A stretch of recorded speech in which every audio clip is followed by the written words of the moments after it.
Hi everyone, it's me again, Aline, and welcome to my vlog. Get ready with me as a production operator here in Hungary. After ko ngang maligo, nag-umpisa na nga ako dyan na mag-blower ng aking buhok. At habang ginagawa ko nga yan, imamaritis ko din sa inyo kung paano nga ba ulit ako nakarating dito sa Hungary. Simula pagkabata kasi talaga mga beshi ko, walang-wala sa isip ko na makakapagtrabaho ako abroad. Siyempre, takot ako sa height, natatakot akong sumakay ng eroplano. Ha? Ano daw? Pero ang pinaka-main reason talaga mga beshi ko is feeling ko that time hindi talaga ako ganun katibay at ganun katatag. At nandun yung feeling na parang hindi ko kakayanin as an OFW. Kaya naman mga beshi ko, naniniwala talaga ako na darating at darating sa point ng buhay mo na magkakaroon ka ng mga problema. At dahil sa mga problema na yon, dun ka mas tatatag at dun ka mas titibay. Ha?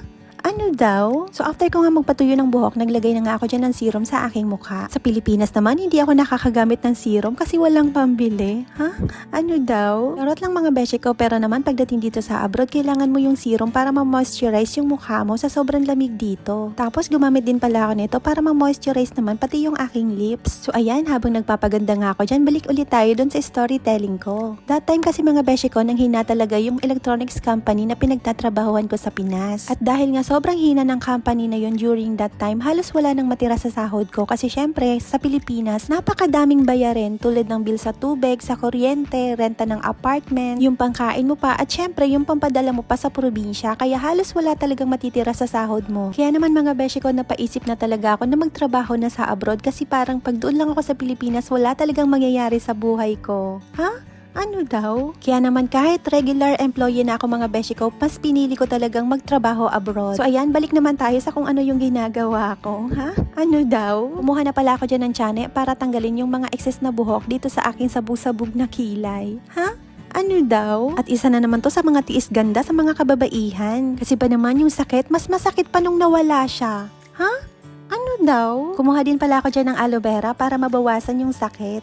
Ha? Ano daw? Sana all na lang talaga lahat ng sakit agad-agad na nawawala. Ay nako, tama na nga yung drama mo, Nalin. Balik na nga lang tayo dun sa storytelling ko mga beshi ko. At dahil nga sobrang hina ng company pinagtatrabahuhan ko dati, madami akong time para makapag-apply. Syempre yung pinakauna kong ginawa is nag-appointment muna ako sa DFA para makakuha ng passport. At sa naaalala ko, 1 to 3 months bago na-release yung aking passport. At dun na nga ako nag-umpisa mag-apply online. Napakadami ko din naman talagang in-applyan noon ng mga agency sa online. Bound in Taiwan, Japan, at syempre dito sa Hungary. Pero dahil nga may trabaho pa rin naman ako, hindi ko pa naman talaga siya ganun kaseryoso sa pag-a-apply, kaya hindi talaga ako nagwo-walk-in that time. Kaya halos lahat talaga ng application ko mga beshi ko is through online. At may nalaman nga akong website na kung saan isa naman siyang legit at doon ako nag-apply. At syempre sasabihin ko sa inyo yung website na yon para na din makapag-apply din kayo. Punta kayo mga beshi ko sa Google search at isearch nyo doon ang www.workabroad.ph.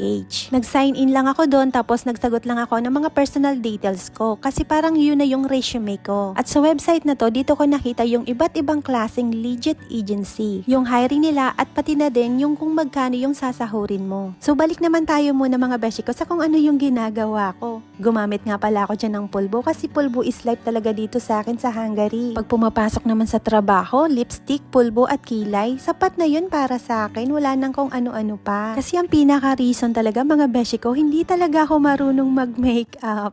Ha? Ano daw? Kasi tulad nga ng nasabi ko, almost 11 years ako sa mga electronics company na talaga namang pinagbabawal ang mga kahit anong cosmetics. Kaya naman siguro yung skills ko sa pag-makeup, hindi talaga na-enhance. Kaya naman mga beshi ko, pagpasensyahan nyo na kung wala naman talagang pagbabagong nangyari sa pagmumukha ko. Ha?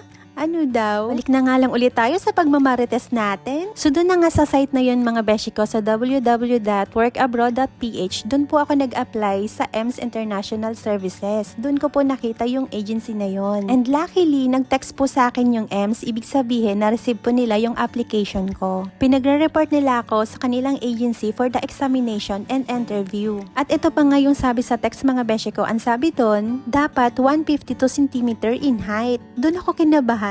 Kasi syempre, hindi tayo matakaw sa tulog, kaya hindi tayo pinagpala sa height. Ha? Ano daw? At para nga makasiguro sa naaalala ko mga beshi ko, bumili pa talaga ako ng tape measure para sukatin yung aking height. Kaya buti na lang, sakto lang sa 152 cm yung aking height. Pero syempre, nandun pa rin yung kaba kasi malay mo naman iba yung sukatan nila kaysa dun sa tape measure na binili ko. At pagdating ko nga dun sa agency, mga beshi ko, napakadaming tao na nag-a-apply. Kahit napakaaga ko pang pumunta doon, napakahaba na ng pila. Karamihan sa kanila walk-in. Dahil nga may appointment kami during that time, kaya naman pinaakyat na kami sa taas. At doon ako kinabahan mga beshi ko kasi naman bago ko pag-examine, pinagsukat muna kami ng height. At buti na lang talaga mga beshi ko, pasok pa ako. Parang doon lang ako nakahinga ng maluwag nung sinabing past ako. Kasi during that time, sobrang higpit nila sa height. So after nga naming masukatan ng height, tumiretso na kami doon sa mga tables para makapag-exam. At sa naaalala ko mga beshi ko, hindi ka talaga makakapanggaya sa katabi mo. Siba naman, yung left and right na katabi mo, iba yung ine-exam kaysa doon sa ine-exam mo. At bukod pa nga doon, may time limit din sila. Naalala ko tuloy yung estudyante pa ako, finish or not finish, pass your paper.